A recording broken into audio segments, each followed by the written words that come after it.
నీకు ఇప్పుడు అర్థం కాకపోవచ్చు, భవిష్యత్తులో తప్పకుండా నీకు అర్థమైంది. గతంలో నేను అన్యాయం అయిపోయాను అని ఫీల్ అయిన వాళ్ళకి ఇప్పటికే కొంత అర్థమైంది. ఒకవేళ అది అలా జరగకుండా ఉంటే, నేను ఇలా ఉండేదాన్ని కాదు, ఇలా ఉండేవాడిని కాదు ప్రభువా, నాకు అర్థమైంది, నువ్వు ఇందుకేనా ఇలాంటి పరిస్థితిని అనుమతించావు, నీకు స్తోత్రం అని కొంతమంది ఇప్పుడు దేవుణ్ణి, ఒకప్పుడు నాకు అన్యాయం చేశావని సనిగినోళ్ళు ఇప్పుడు దేవుణ్ణి గట్టిగా హత్తుకునేటువంటి మెట్టును కూడా కొంతమంది కలిగి ఉన్నారు ఇప్పటికే. ఒకవేళ మీలో ఎవరైనా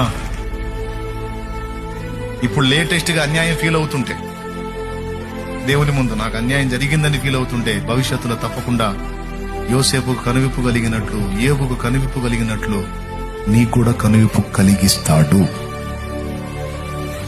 ఎందుకంటే ఆయన నీతి గల న్యాయాధిపతి. సో ఇక్కడ మూడవ పాఠం ఏం నేర్పుతున్నాడు శిష్యుల కంటే, నేను అన్యాయం చేసినట్టు కనపడిన విషయాలలో సైతం అన్యాయం అయినట్టు నువ్వు ఫీల్ అవడానికి లేదు. ఎందుకంటే అందులో నీకు అర్థం కాని జ్ఞానం ఉంటది. రెండవది, నేను ఏది చేసిన అందులో సంపూర్ణ న్యాయం ఉంటది.